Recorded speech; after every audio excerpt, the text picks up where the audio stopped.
Quand j'étais jeune, je pensais que la vie était simple. Mon père avait de l'argent, alors je ne m'inquiétais jamais. Je n'étudiais pas beaucoup. Je ne travaillais pas.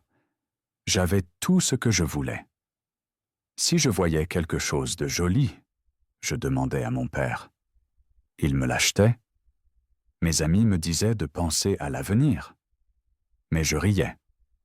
Pourquoi travailler? Pourquoi me faire du souci? Mon père avait de l'argent, et cela suffisait pour moi. Chaque matin, je me levais tard et prenais un long petit déjeuner au lit. Puis je regardais la télé pendant des heures. Parfois, je sortais avec des amis. Nous visitions les meilleurs restaurants, portions des vêtements chers et conduisions des voitures rapides. La vie était facile et amusante. Je pensais que cela durerait toujours. Je ne réfléchissais jamais vraiment à l'argent. Je ne pensais jamais au travail. Si je voulais voyager, je voyageais simplement. Si je voulais de nouvelles chaussures, je les achetais tout de suite. Si je voulais un nouveau téléphone, je prenais le meilleur. Mon père payait tout pour moi. Je ne pensais pas à sa fatigue. Je ne lui demandais jamais son travail.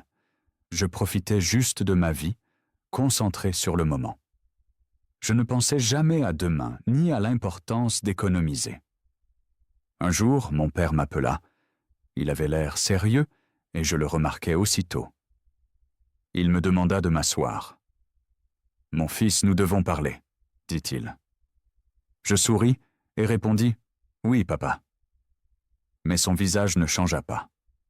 Il n'était pas joyeux, ne faisait pas de blagues, et cela me rendit un peu nerveux. Je ne savais pas pourquoi. Mon père était toujours gentil et disait presque jamais non. Pourtant, ce jour-là, quelque chose était différent. Il inspira profondément et me regarda droit dans les yeux. « Tu n'es plus un enfant, » dit-il sérieusement. « Tu dois penser à ton avenir. » Je ris et répondis « Papa, j'ai tout ce qu'il me faut. » Il secoua la tête. « Non, mon fils. Tu as tout parce que je travaille dur, mais la vie n'est pas toujours facile. Un jour, tout peut changer. » Je ne le comprenais pas bien et pensais qu'il se faisait du souci pour rien. Je souris et dis « Ne t'inquiète pas, papa. Rien ne changera. » Il ne sourit pas. Il me regarda longtemps et je sentis qu'il se faisait vraiment du souci pour moi. Puis il dit « On verra bien. » Je ne savais pas ce qu'il voulait dire. Peut-être était-il simplement de mauvaise humeur. Je me levai et sortis de la pièce sans réfléchir à ces mots. Je voulais rejoindre mes amis.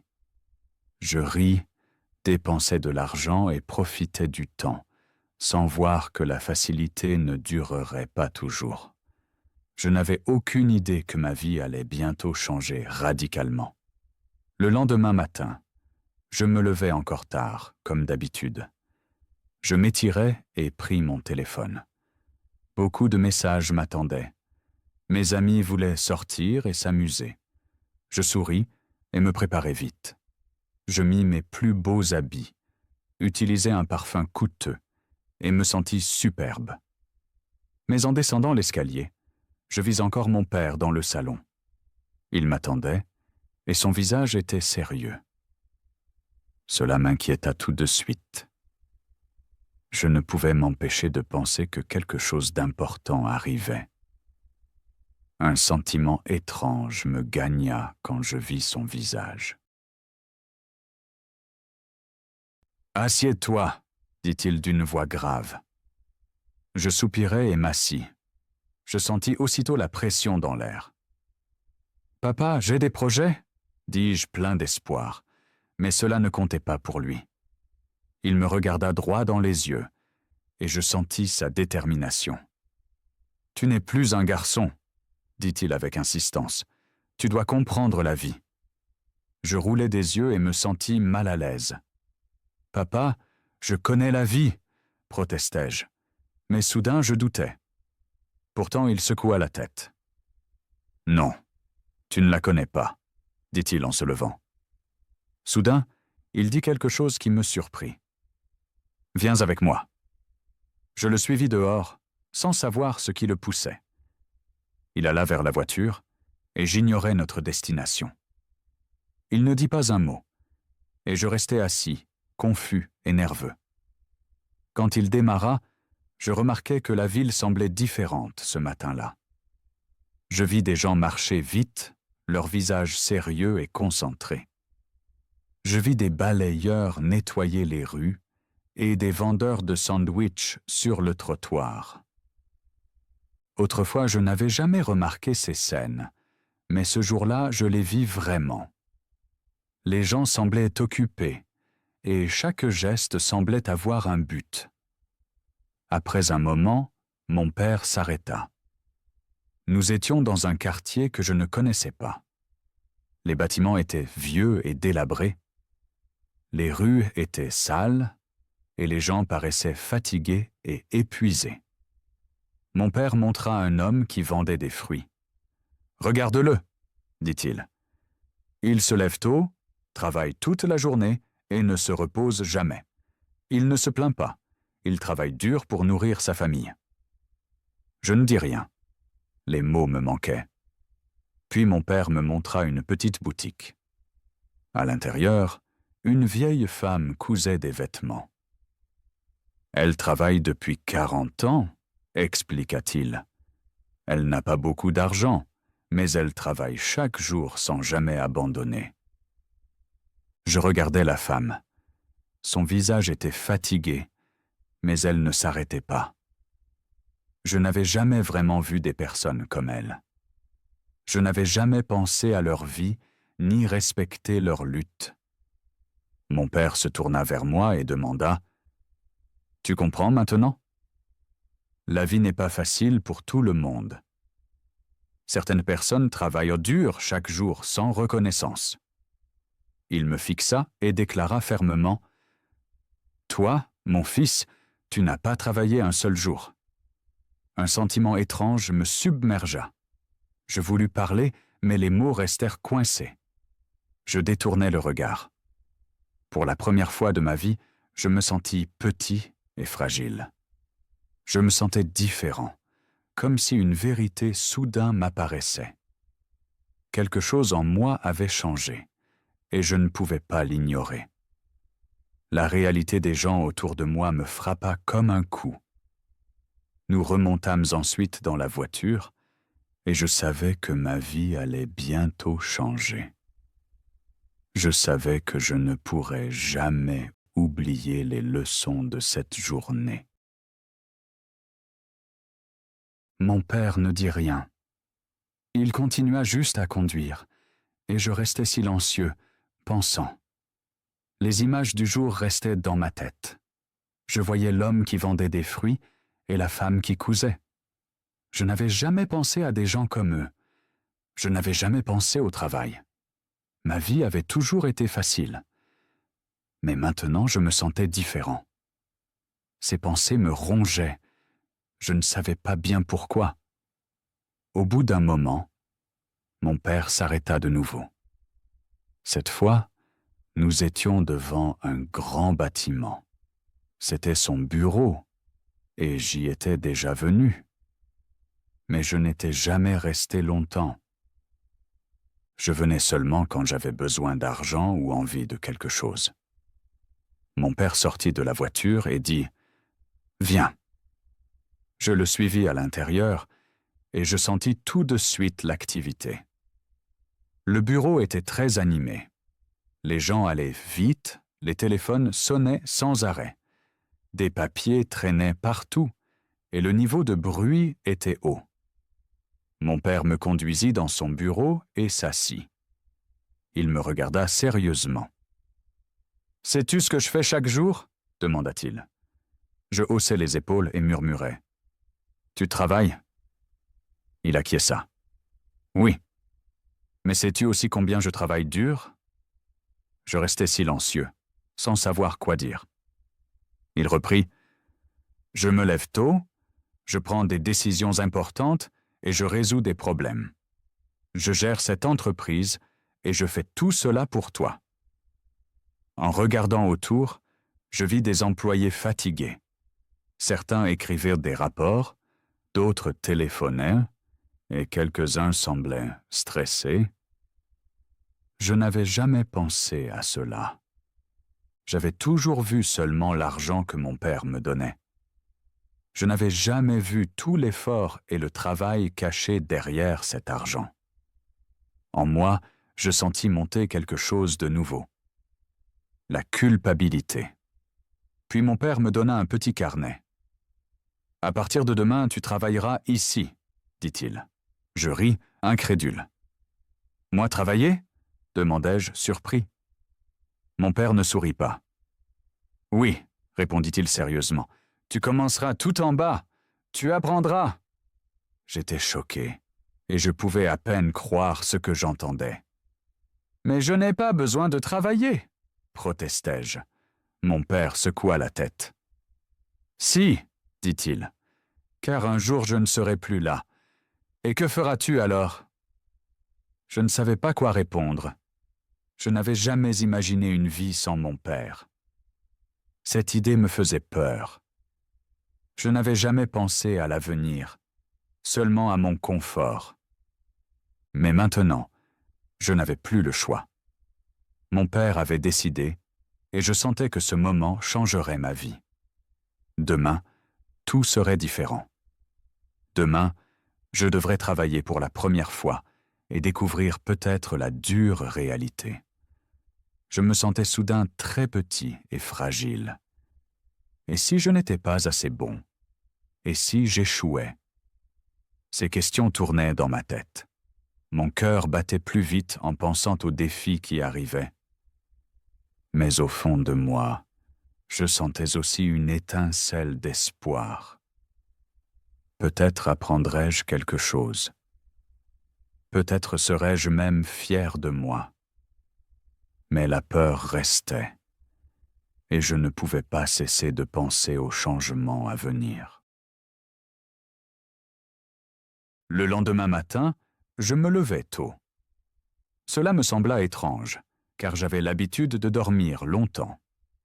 Mais maintenant je devais travailler, et je n'étais pas sûr d'être prêt. Je m'habillai et descendis. L'odeur du café frais flottait dans l'air. Mon père m'attendait déjà. Il me donna un petit sac. « Ton déjeuner » dit-il en souriant, et je me sentis un peu mieux. Je le regardais surpris. « Déjeuner ? Je ne peux pas manger au restaurant ?» demandai-je, espérant un plat chaud. Il secoua la tête. « Les ouvriers apportent leur nourriture. Aujourd'hui, tu es un ouvrier, » ajouta-t-il. Nous quittâmes la maison et roulâmes jusqu'à son bureau. À notre arrivée, il ne me conduisit pas dans son grand bureau, mais dans une petite salle. Là, de nombreux bureaux étaient alignés. Des personnes travaillaient concentrées devant leurs ordinateurs. Un homme s'approcha de nous. Il portait des lunettes et paraissait très sérieux. Mon père dit « Voici Monsieur Martin. Tu travailleras sous ses ordres. » Puis mon père partit, et je me sentis soudain seul et incertain. Monsieur Martin me fixa et dit d'une voix dure « Viens !» Il marcha vite. Je le suivis, nerveux. Il me donna une chaise et un petit bureau. « Tu vas vérifier ces papiers » expliqua-t-il en posant une grande pile devant moi. « Regarde les chiffres, trouve les erreurs et marque-les. » Je fixai les feuilles. Il y en avait beaucoup, bien plus que je ne l'avais imaginé. « Tous ?» demandai-je anxieux, sentant la pression sur mes épaules. Monsieur Martin acquiesça. « Oui, et travaille vite. » Je m'assis et commençai. Au début, c'était facile, les chiffres étaient clairs, mais après 1 heure, ma tête me faisait mal. Je compris que je devais faire un effort pour rester concentré. Les chiffres se brouillaient devant mes yeux et je me sentais dépassé. À ce moment-là, je compris que le travail demandait bien plus que je ne croyais. Il ne s'agissait pas seulement de lire des chiffres, mais d'être attentif et précis. Je devais trouver le courage de continuer et de ne pas me décourager. Je respirais profondément et me concentrais sur la tâche, faisant de mon mieux pour trouver et corriger les erreurs. C'était le début d'un nouveau défi pour moi, et je voulais prouver que je pouvais réussir. Les chiffres semblaient tous identiques. Mes yeux étaient fatigués et je voulais arrêter. Mais je ne pouvais pas. Tout le monde autour de moi travaillait. Personne ne se reposait. Personne ne parlait. Ce n'était pas comme mon ancienne vie. C'était différent. C'était du travail, et je sentais que je devais m'adapter à cette nouvelle réalité. À la pause de midi, j'étais complètement épuisé. J'ouvris mon sac. Le repas était simple et banal.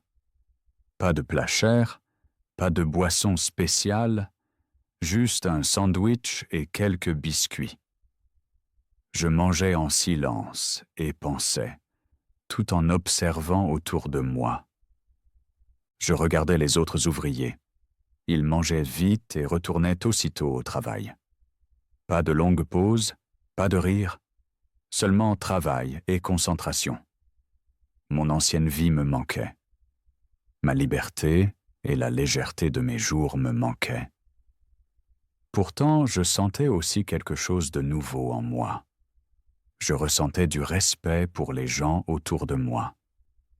Ces personnes travaillaient dur chaque jour, et maintenant j'étais l'un d'eux. L'après-midi fut encore plus difficile. Mon dos me faisait mal à force de rester assis.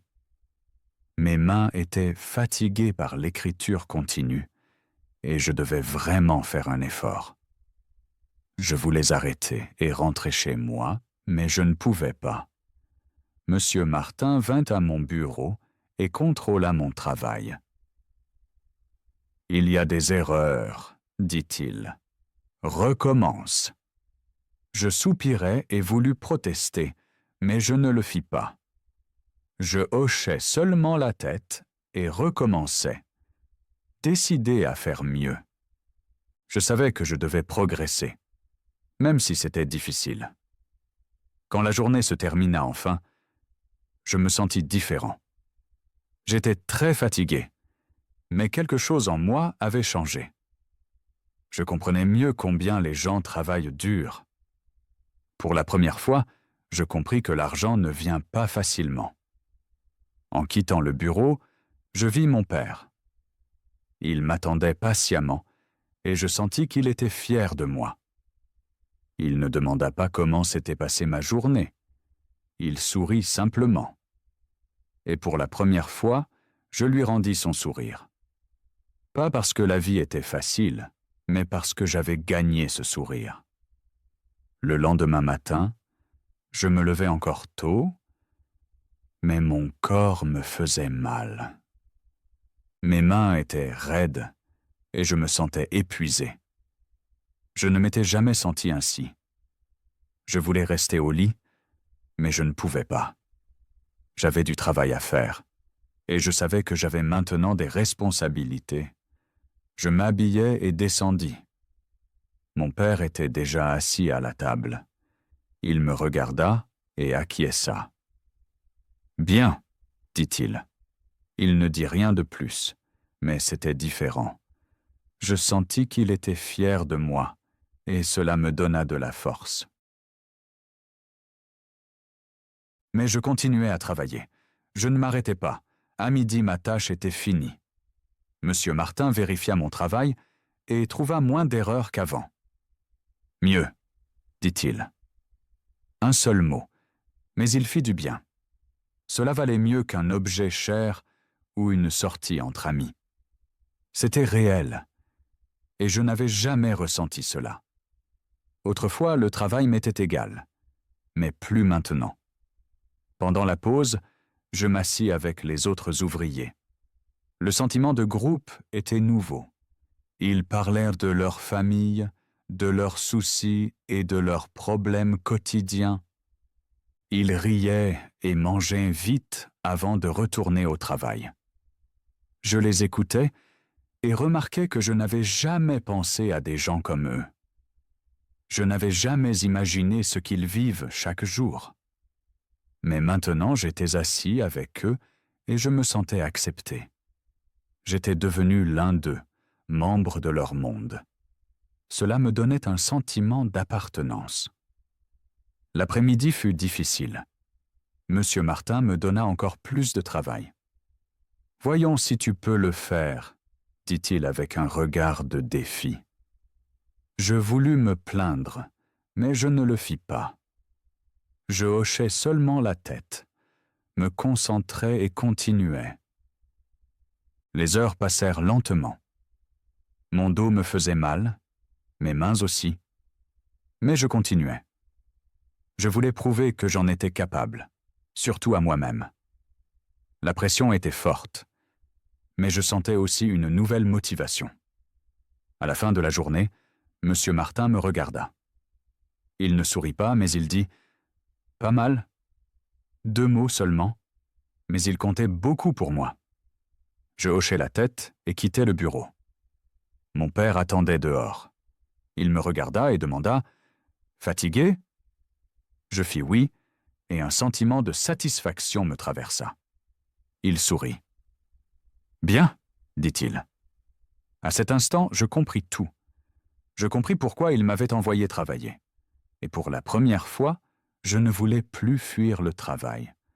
Je voulais apprendre plus et me développer. Des jours passèrent, puis des semaines, puis des mois. Je travaillais chaque jour. Au début, c'était très difficile.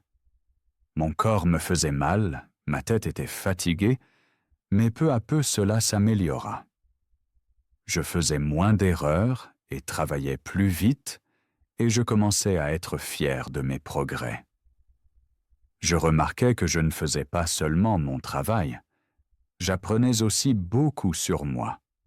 Je découvris en moi des compétences dont je n'aurais jamais rêvé. Ma confiance grandit et je me sentis plus fort.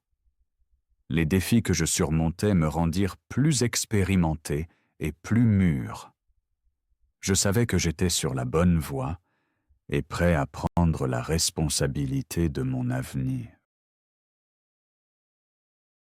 Monsieur Martin ne souriait toujours pas, mais il arrêta de râler. Parfois il disait même « Bon travail ». Ces mots valaient plus que n'importe quel cadeau reçu. Je commençais à comprendre l'argent. Avant, je le dépensais sans réfléchir. J'achetais des choses inutiles et ne pensais jamais au travail. Maintenant, je voyais combien il est difficile de gagner cet argent. J'observais mon père au bureau. Je le voyais prendre des décisions importantes et résoudre des problèmes. Il gérait l'entreprise et travaillait de longues heures. Il avait peu de temps pour lui. Avant, je ne respectais pas son travail, mais maintenant, oui. Il n'était pas seulement un homme avec de l'argent. Il avait construit quelque chose de ses propres mains, et cela m'impressionnait. Un soir, mon père m'appela dans son bureau. Il me regarda longtemps, puis dit « Tu as changé ». Je ne savais pas quoi répondre. Il continua « Au début, tu étais paresseux. Le travail t'était égal. Mais maintenant, tu comprends. » Je fis oui de la tête, car il avait raison. Je n'étais plus la même personne. Je me sentais différent, plus fort et motivé. Puis mon père sortit une petite clé et me la donna. « C'est ton bureau, » dit-il. Je restai choqué. « Mon bureau ?» demandai-je, incrédule. Il acquiesça. « Tu es prêt pour plus de responsabilités. Tu as travaillé dur. Il est temps de franchir une étape. » Je tenais la clé dans ma main. Elle était petite mais semblait lourde. Ce n'était pas juste une clé, c'était de la confiance. Cette confiance me donna un nouveau sentiment de valeur. Le lendemain, j'entrais dans mon nouveau bureau. Il était petit, mais il était à moi. J'avais mon propre bureau, ma propre chaise et mon propre travail. Je n'étais plus seulement un ouvrier, mais une partie de l'entreprise. J'appris à prendre des responsabilités et à les respecter. Ce n'était pas facile, et je fis souvent des erreurs. J'eus aussi des mauvais jours. Pourtant, je n'abandonnais pas. Je continuais à travailler et à apprendre, affrontant chaque problème. Je découvris qu'il y a de la joie à relever un défi. Je voulais être comme mon père et créer quelque chose moi-même. Je comprenais enfin la vraie valeur du travail et de l'effort. J'appris que chaque pas est important.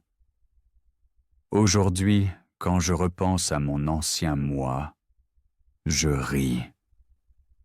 Je pensais que la vie était simple et que l'argent tombait du ciel. Mais je me trompais. La vie est travail, effort et désir de bâtir de ses mains. Mon père me l'a appris. Maintenant, je suis prêt pour l'avenir. Pas seulement parce que j'ai de l'argent, mais parce que je sais le gagner et l'apprécier. Merci d'avoir lu cette histoire.